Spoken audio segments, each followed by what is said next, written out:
Importantly, this run contains a lot of imagery that may be harmful to those with photosensitivity or get motion sick easily. Viewer discretion is highly advised. Why is that? Well, if you've read the title, then you know that we're taking on Borderlands 2 in a way that it was never meant to be.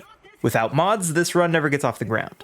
With them, well, I still had to do a little modification of my own. As for the rules, I've just got to get to the end of the game for me to count it as a victory. There are a couple of places that the mod needs to be temporarily turned off due to soft locks, also known as the game becoming literally unplayable in a progress-based fashion. And if this run has proven anything, it's that when I say unplayable, I mean it. Also, no bar, because of course no bar, and it wasn't a rule, but I didn't use a Moxie gun at all through the run, so it's a rule now. Welcome to hell. Or Pandora. Same thing, honestly, but this place is looking more lore accurate than any playthrough I've done or seen before. The downside is that the game is absolutely incapable of handling just this much lore.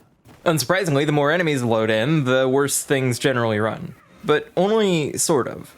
So we did this run over on Twitch, and there are a few people that were rather concerned about the health and safety of my computer. My PC temp was fine. My CPU, RAM, GPU, everything I could tell within the system's performance was running absolutely fine. Not even normal game performance, but running really low because Borderlands fundamentally doesn't know how to use the relatively massive amount of resources that I'm trying to throw at it.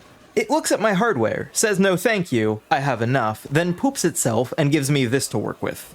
I originally planned on trying not to lean on any of my usual XP grinds, but, well, this was going painfully slowly, and I hadn't really tested the limits on just how stable things could stay running at the speeds that it got to. Or I suppose it may be more accurate to say the lack thereof. So I stopped by the Fight for a Sanctuary DLC to pick up a handful of levels, and also accidentally permanently break the farm while talking with chat, only to be then left picking up a few more levels doing some super borked version of the Peak Farm. As for what came after, well, have you ever considered the world's most linear game of whack-a-mole? It's like I've become the world's least efficient blender. Larger ones did eventually join the fray, so to speak, and the fact that physics are still trying at all is both commendable and mildly concerning. Were the game to become unplayable, I could just sign off on the run being impossible and move on with my life, but no. Instead, I fought knuckle draggers. This would continue on for at least a short while for one simple purpose. I very specifically wanted to pick up a weapon that would better suit things. Introducing the Hornet. It may be dull, which is gross, but it also has a small blast radius, which is very nice to have. I then reloaded the game to complete the secondary objective, as only one knuckle dragger is technically necessary for running like hell from this encounter. I then got what appeared to be a soft lock of sorts. I'm not actually sure what caused this one, but sometimes the bullymong's here just don't spawn correctly. Reloading the place and toggling the mod long enough for just these sort of things out fine. And trust me, we killed enough things in the town both times to make up for it. Inside, I dare say, there were a few bandits. I was grateful for having even just a bit of splash damage, as melee could technically be viable, but it would require lining up and executing literally hundreds of attacks. The alternative will eventually be grenades, but they don't drop yet, and also I don't have a mod that I want to use. The Skyrocket is technically an option, but I wanted to avoid it. When I gave up on avoiding it, I found that aiming it was really hard at these speeds. Immediately after clearing out Liarsburg, well, okay, so this isn't the worst frame rate I've ever seen. I believe it's probably the second worst. Which was followed with an incredibly important realization. Okay, can I melee? That's Krieg, that's it. Krieg. Krieg. I can't turn. I'm moving my mouse. Nothing's happening. Yeah, so I knew some inputs get eaten when the frame rates get too low, but it only got worse. I usually play on controller because I prefer it, but melee has always been uncomfortable to push. Believe it or not, I do at least kind of try to take care of my hands. Also, turning with this rate is basically akin to teleportation, as I have no control over it, and it's incredibly disorientating. So I instead learned to play keyboard and mouse, not for this run, but during this run. I didn't know most of the keys, and frequently had to ask chat what buttons to push, and or press random keys until things worked. It was an experience. I'm still not good at it. But even still, when the frame rate gets low enough, it stops registering movements of the camera, and if it dips much lower, you also won't be able to move in any direction. The game strips away your ability to play it, then probably kills you, and we're in the second encounter of this location. Strap in, because this run clocked in just under 26 hours and there's damn near more enemies than frames of animation in our future. I tried a few different things to make things more, visible. In case you're wondering, no, it's not your video buffering. I tried killing enemies in the lead up here. I tried just running. Believe it or not, that was the best outcome. I tried waiting for as many enemies as I could before taking them out with a grenade, but the results were painful. Fun fact though, this really choppy video that you're seeing, what if I told you that this is basically identical to the frame rate that I usually edit in? My software sucks, and I actively hate it, but it's also the only software I know how to use. So, all of this is to say that it's bad, but I'm more used to it than I should be. It's the controlling the game part that gets me. Also, one day I'd love to be able to afford the efforts of somebody better editing. Can't right now, and likely won't be able to at any point in the near future, but, you know, goals for someday.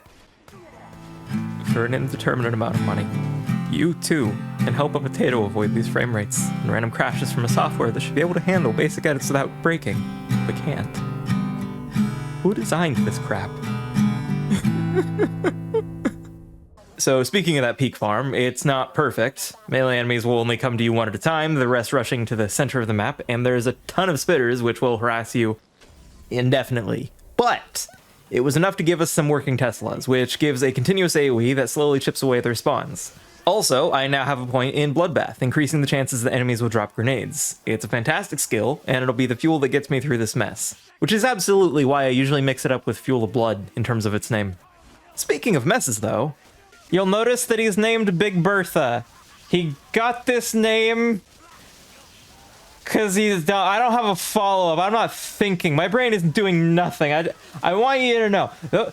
Those electric things, those aren't my synapses firing. That is a representation of what my brain once was. The ability to conduct, the ability to move, to flow. It is not that now. It is dead, for I have perished.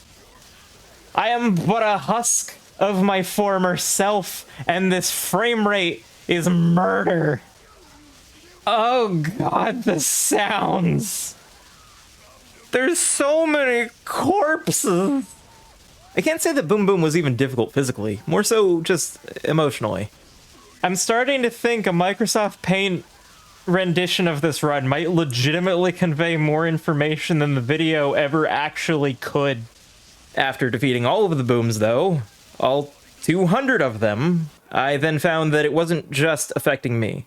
Turns out, the game being able to calculate pathing is heavily frame dependent. Believe it or not, running through some sections is actually made easier by the mod. The AI just doesn't know what's going on and will thus just sit still. In others, they group up so you can't physically get past them, while also eating your jump and or forward inputs, so basic parkour requires some rather advanced classes. It's a good thing I only died several times and things just got progressively worse. Gentlemen, fancy seeing you here. Please, I just want to get through. This place just gets worse by the second. You should know on account of you stripping the land of all of its natural resources in a few nanoseconds with your literally overwhelming numbers. Something I hadn't expected. Dying is really fast. Like, really fast, and getting back isn't. So I needed to find places that were relatively safe, but also allowed me to kill things. And both had to fill the criteria of without moving, because I can't actively avoid damage. The game just won't let me, so staying out of danger isn't just important, it's vital. After was a skip that is, unsurprisingly, hard to do when you can't physically jump. Despite whatever this movement is, though, I was eventually able to manage it after a series of failures. It was less than ideal, but still beats the hell out of the alternative. What followed, I thought might be the end of things. For better or worse, I thought things could end here, and well, I wasn't right, but I wasn't wrong either. Flint only really comes in one at a time. A new Flint will spawn when the first moves due to entering combat, or also death. This is true of many enemies in the game. I ended up fighting, well, 100 of him. I'll grant you that I didn't count them, but it was slow.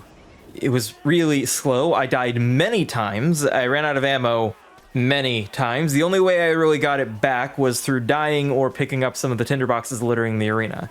After killing all 100 of him, I also had to clear out all of his associates. But of course, this place always soft locks, so after save quitting and running back through the entire map, I was able to get back to Claptrap with the objective completing, and after about 6.5 hours in total, the first meaningful map of the game was over with. Hooray, it's not over. Getting a car was as easy as ever, and if you'd believe it, cars weren't that hard to control. Like, nothing in this run was, but by comparison, they were almost normal. Throughout, I kept expecting crashes, and while Borderlands normally crashes on me at random, it was surprisingly, well, not stable. I can't really call anything that happened in this stable, but I can say that it held together better than I expected. Behold, biblically accurate bandits. After killing only a handful that were attacking Reese, I was so stunned not to see the innermost workings of hell itself that I had to check to make sure that the mod was still running. Turns out, yes. Weird. As for avenging him, I dare say there are plenty to complete the side objective. Granted at ludicrously low speeds, but hey. Inside was a sweet mercy. Very few things multiply here, so the frame rate was a buttery smooth that I just wasn't getting consistently elsewhere. If I'm being honest, by the end of the run, having a rate above maybe 15 per second felt strange. Strange and wrong. Anyway, Frostburn was easy. It's not hard in normal play, and again, the AI just selectively breaks down in some places, this being one of them. Of course, even making it to Lilith without dying to enemies wouldn't dull the pain of what was to come. So, because these guys are immortal, I reloaded the area as to not have 198 aggressive but invulnerable enemies after me. After getting through the area again without dying to enemies, I met back up with her to find that, well, because I hadn't completed the objectives, the bruisers were back, and I could rerun exactly the same thing to despawn them, but it felt like I'd maybe just be wasting the time of everyone else, and evidently my decision-making becomes a lot dumber when I'm trying to save the time and patience of others. I instead decided to just deal with them. For whatever reason, they only seemed to really multiply when taking damage, so I tried to avoid causing that as much as I possibly could. Also, their AI broke really quickly, so they just kind of stood there. Menacingly! All the while, I slowly chipped at the bandits that all spawned in one at a time. One at a time.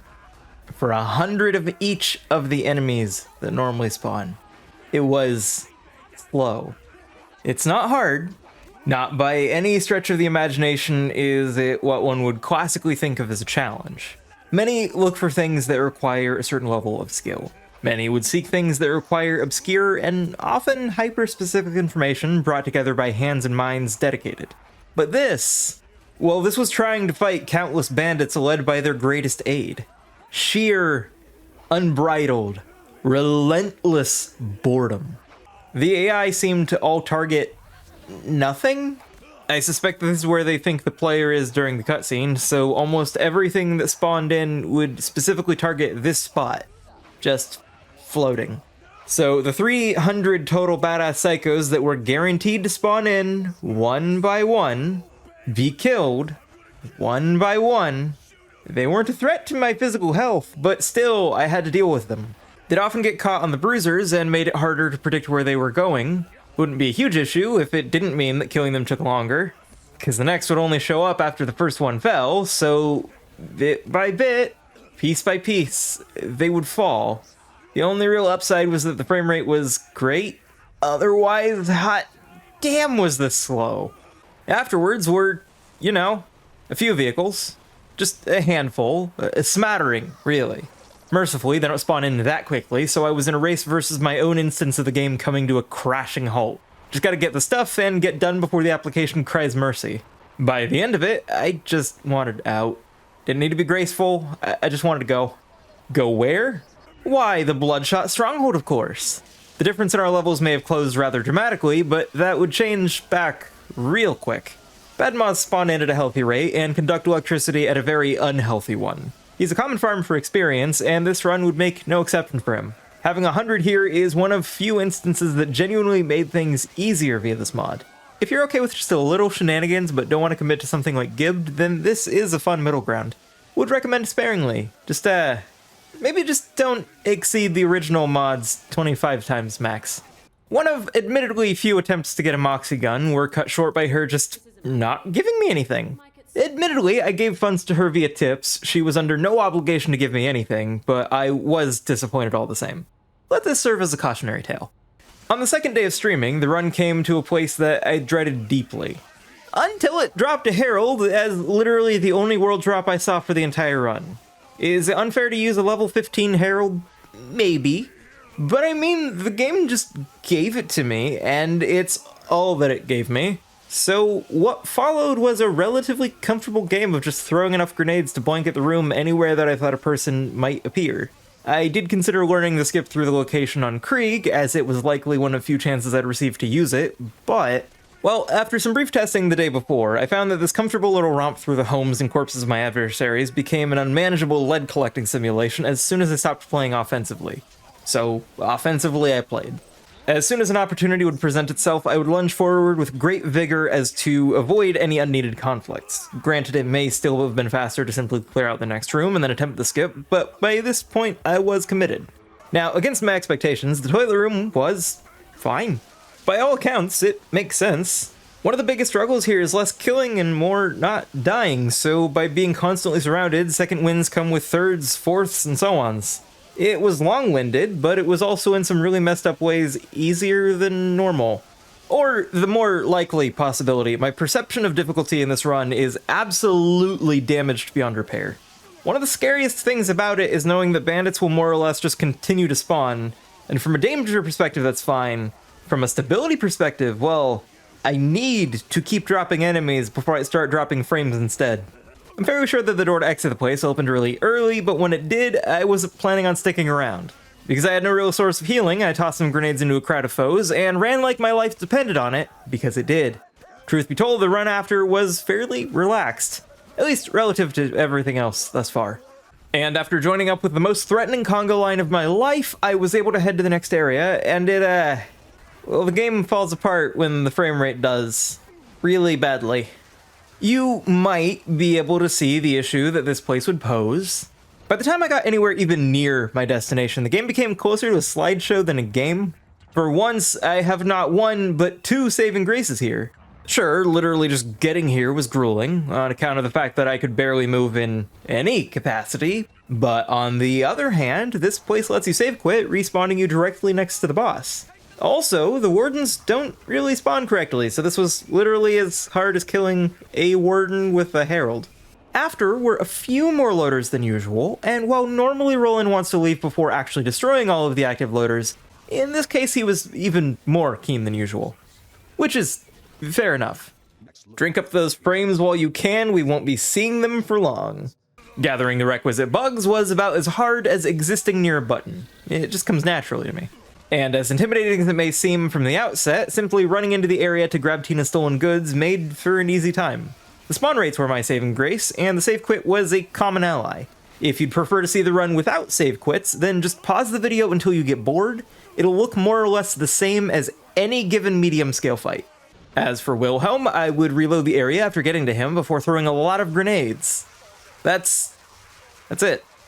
I have personally pioneered multiple strategies for just this boss that were previously unknown, as far as I'm aware. Obscure and strange strategies that exclusively have use cases applying to people like me. But after having fought him countless times for countless hours, instead of being faced with the need to reinvent the wheel or find incredibly specific glitches that literally only affect him, I just threw some grenades at him. I also spent a painfully long amount of time just trying to pick up a Logan's gun for later. Have I mentioned that fine movement is ludicrously hard to manage at the moment? It is genuinely harder to pick up a gun than to kill several of a boss.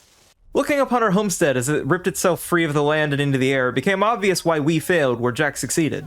We had but one base where he had countless combatants. Frankly, it should have been obvious, it's just basic math.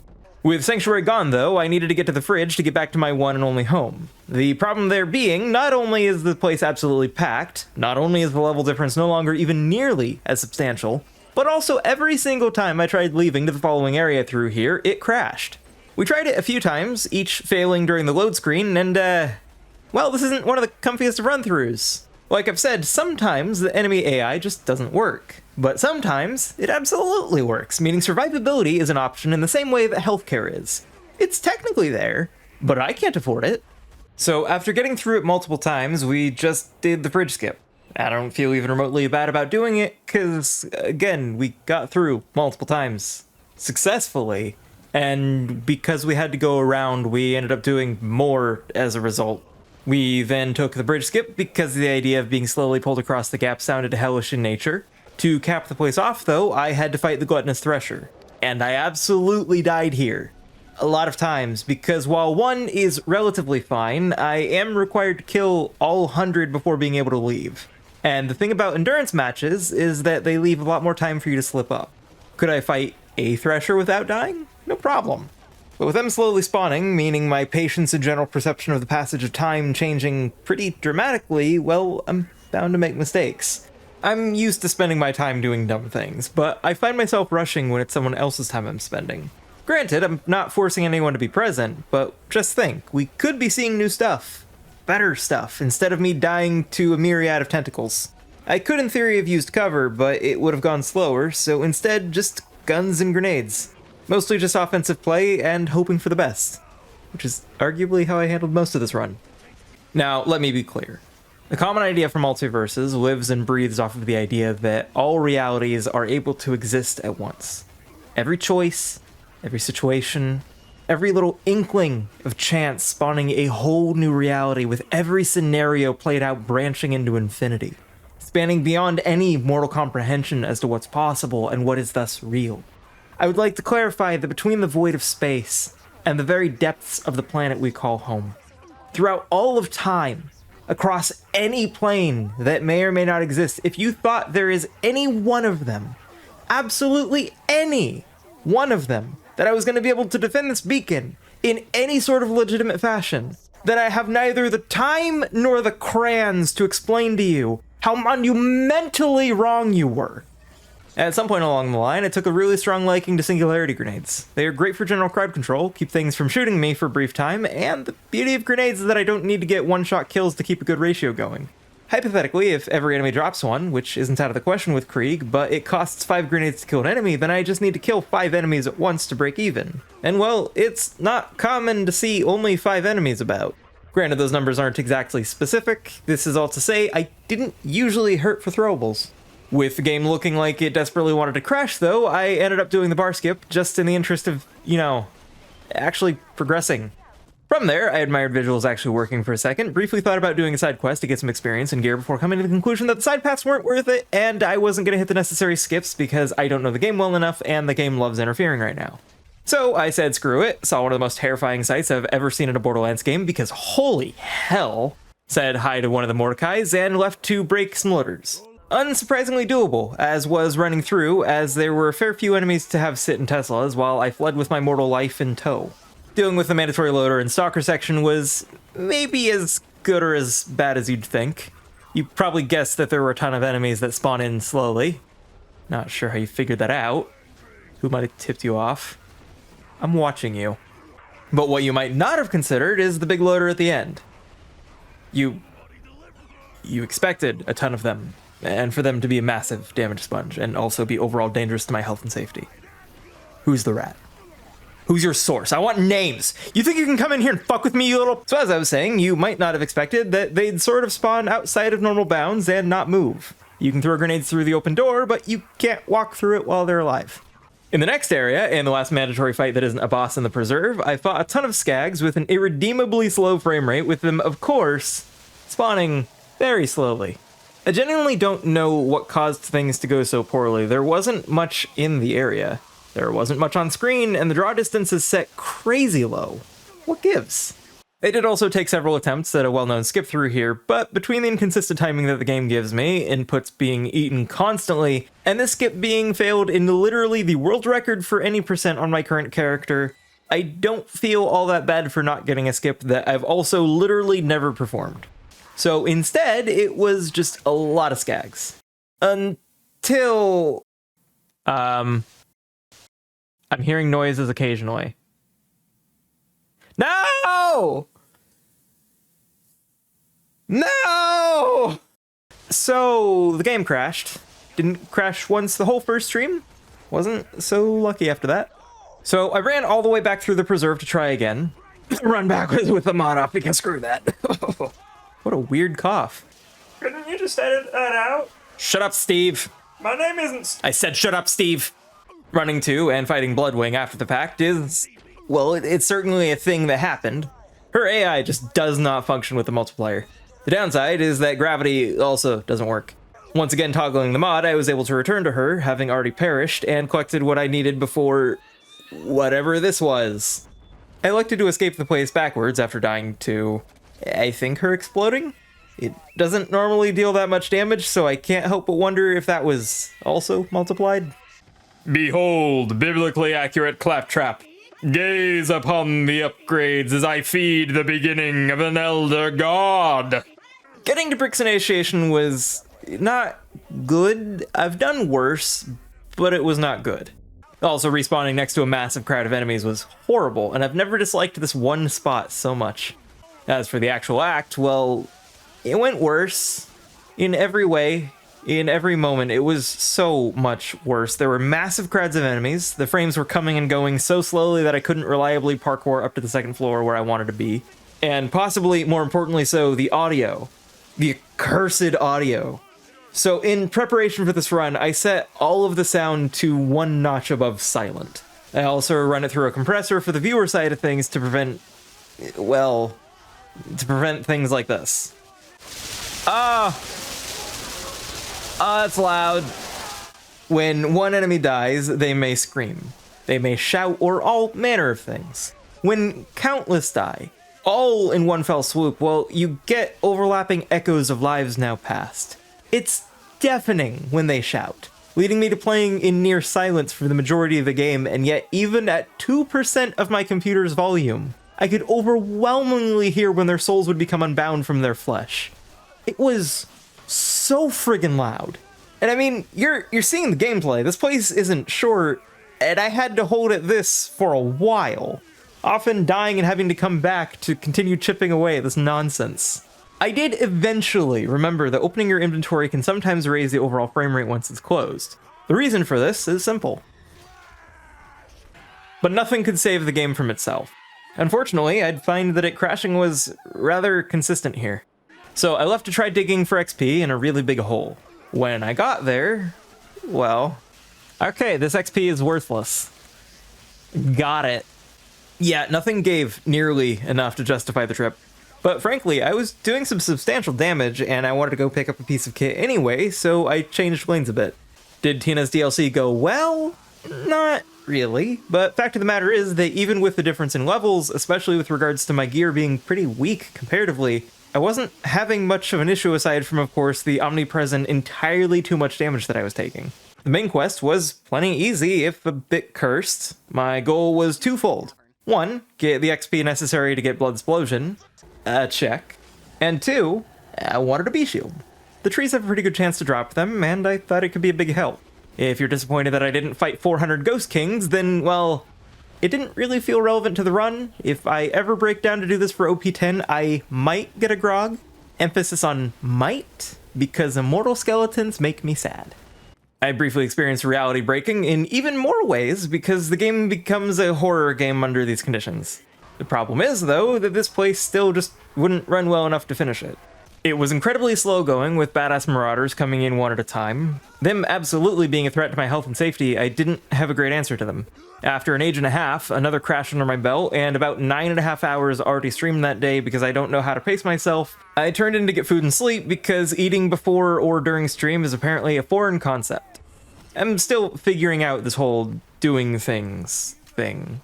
The next day, I wanted to take another crack at it, and Blood Explosion may have made things more chaotic, but the bee with my admittedly underleveled Herald made things a lot more manageable. When the time finally came to where things crashed the first time, I was afraid, but determined. I traded off Teslas to maybe keep the effects down and hoped for the best, and as loud as it was, as much as it struggled, as persistent as it was with its whines and aches, it didn't break. It wanted to. It was clear that it wanted to more than anything, but it was able to hold together. Just barely hold together. With that, it was just some slow mobbing, and a moment that I've waited a while to see. Look at them. Look at the glory. Look at the horror. There are some things in life that one feels simply inadequate to do. As though I was unqualified to be the one to make it happen. But if not me, then who? If not now, then when? Oh, they're running. They're scared. They have become death.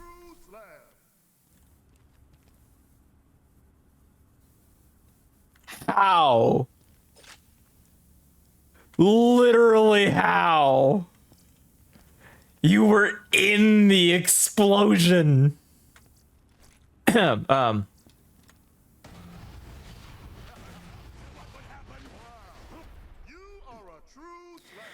I have killed here more sarcastic.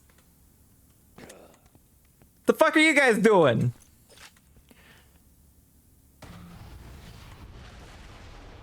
I have killed here more sarcastic slabs in one go than any player probably in the world.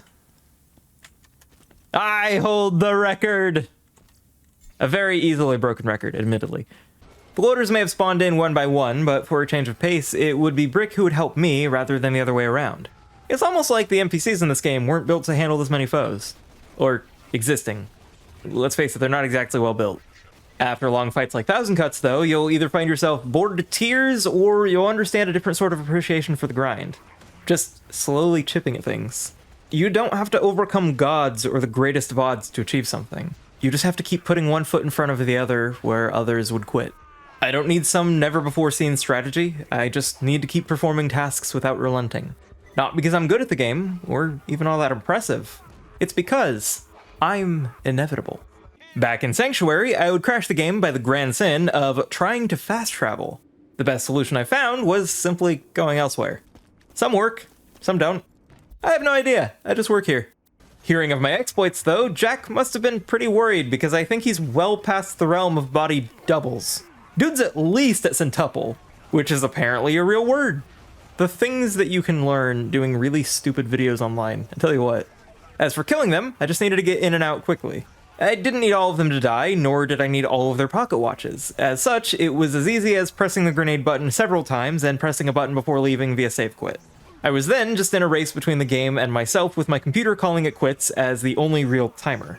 After stopping in to get a lot of high fives, I left to see absolute horrors of monumental proportions. On the bright side, this defense force seems a lot more accurate to the lore of what Jack claimed to have defending his daughter. Now, I did technically get the B more or less specifically for this mission, and it turns out that I didn't have to destroy anywhere near 200 turrets to proceed. The badass constructors were intimidating. Believe it or not, I more or less cleared the immediate courtyard for my health and safety, but I did get caught by the respawn timer here from dying multiple times trying to take them out. It was certainly an experience, only mildly horrifying. Up top, I had to be really careful not to shoot too frequently. Ammo wasn't that big of a deal with the B, but they moved their reflector shields around a lot, and I was absolutely the biggest risk to my health and safety present. They were pretty erratic. When that proved variably effective, I swapped to getting as many bloodlust stacks as I could, then unloading this rocket launcher that I found into them. All in all, I dare say that it was at least mildly more destruction-oriented than what I was going for before. It was nice. It did have the downside that the audio broke and everything was painfully loud after. And also, it did crash as soon as I tried to zone transition to the bunker. Good news though, everything was still open and I was able to just book it through with it then working perfectly. I'm not even mad, I'm just confused. The area also looked a lot closer to what we might be able to expect from air support from an entire clan of bandits who have numbers to throw thousands of people at a single person for the purpose of initiation. How do they gain members when they lose so many to every member that they gain? Make that make sense. Also, fortunately, this place only requires a total of 12 turrets and 1 bunker. On the downside, most of the bunkers just kind of leave. Their AIs break down really badly, and I was worried that I would either get stuck with a soft lock or possibly worse. No chance of having enough ammo to kill one. So, how do we handle this? Well, we'll have to be on our best behavior. The only plan I could really conceive of working in a timely fashion at the time was reloading and hoping for a good spawn or two that would sit still long enough to unload into. Because again, most aren't going to places that I can hit them, and also it was really hard for me to keep track of anything in this place. So it at least kind of working. I'm just grateful for things working out here. I was hoping to pick up a sham, but alas, 'twas not to be. I did come into Angel Core knowing two things. Enemies spawn slowly, and it will soft lock. But I hadn't gotten it to soft lock before, so it felt only fair to go through it once myself, and it was incredibly slow going for a while, but I had chat with me, so it was all around alright. Until, of course, things weren't alright. They were far better than alright. Hey, we got a Roland. We got some Rolands. There's no way Jack can beat all of them. Before I knew it, I didn't have to play the game at all. The game was absolutely playing itself so effectively that I even left the room temporarily during this mess. Fact of the matter is, this was easier than a normal Angel Core because I set down all methods of control and just talked with chat for a while. It was a lot of fun.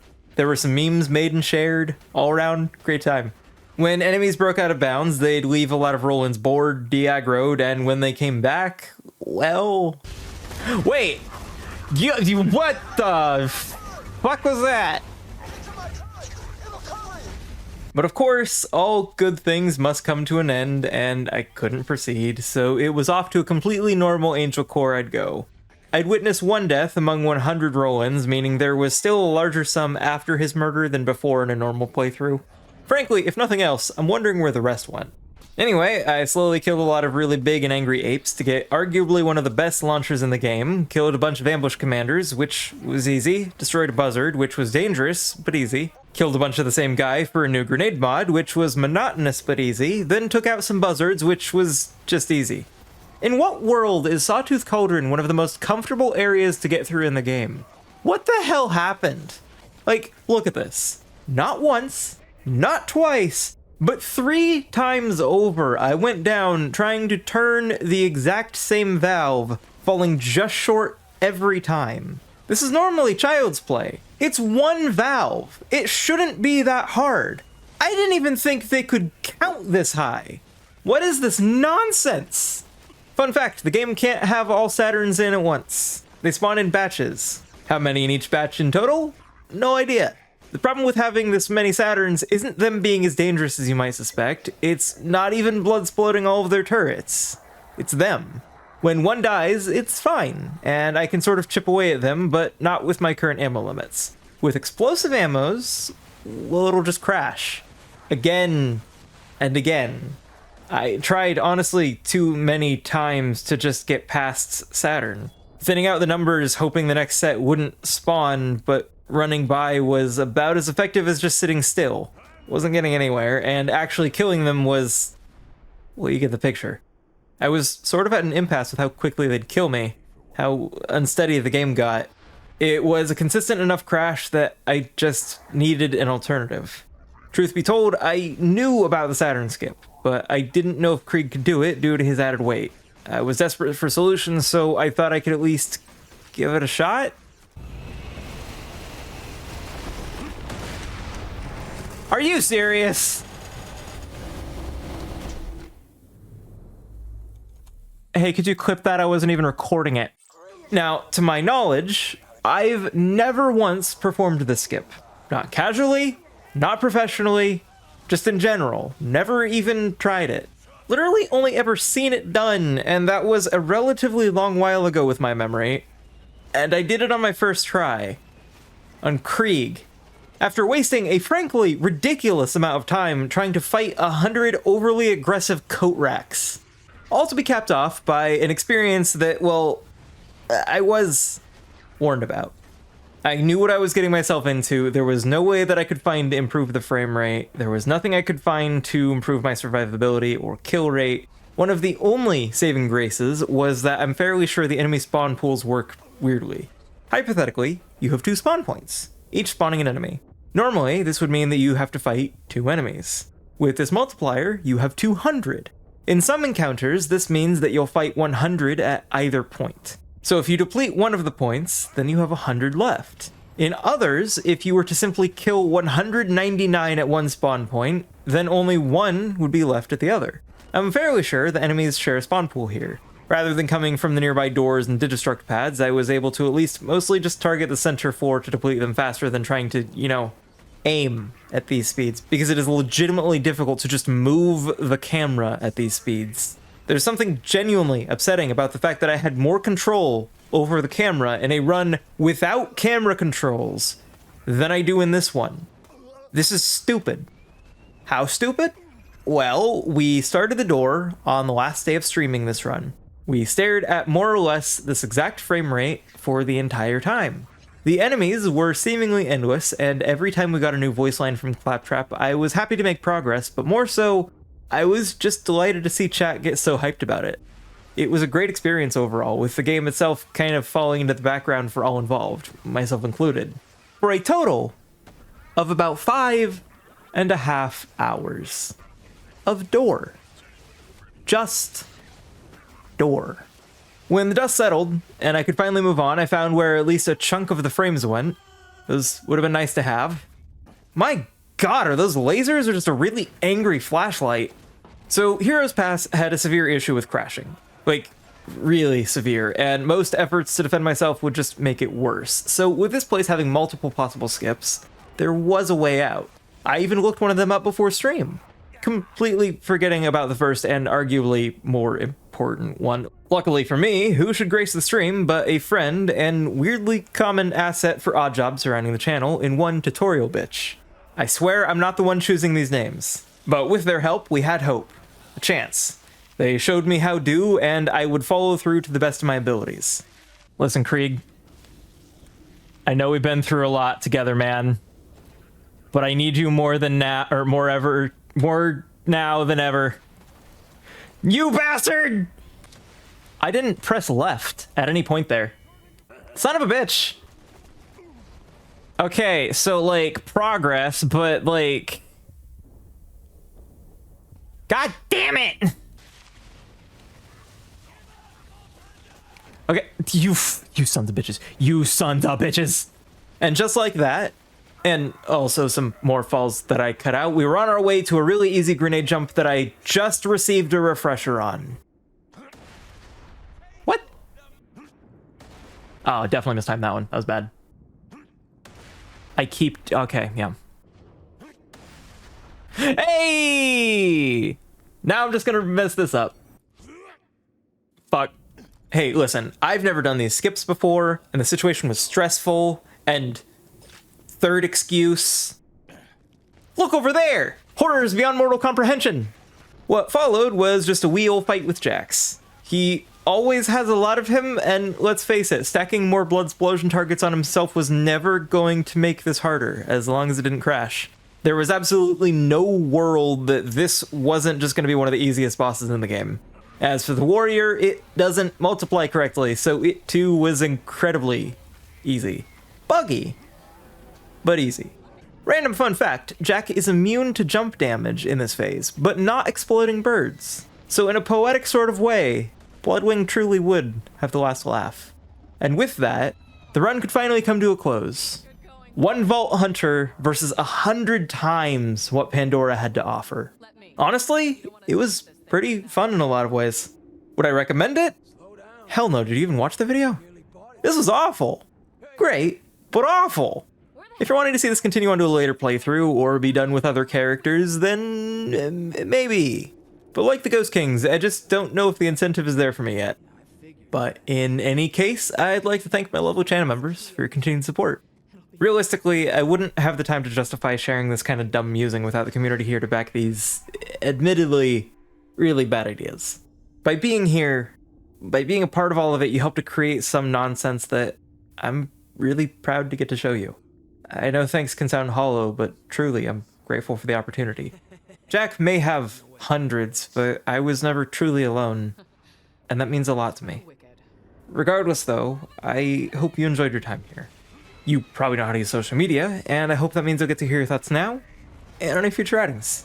Unless something goes catastrophically wrong, we should be back to our semi-regularly scheduled, not horrendous frame rates in the next go about things, and until then, remember to stay safe, spread some kindness in the world, and I hope that you have a wonderful, wonderful rest of your day. Bye-bye.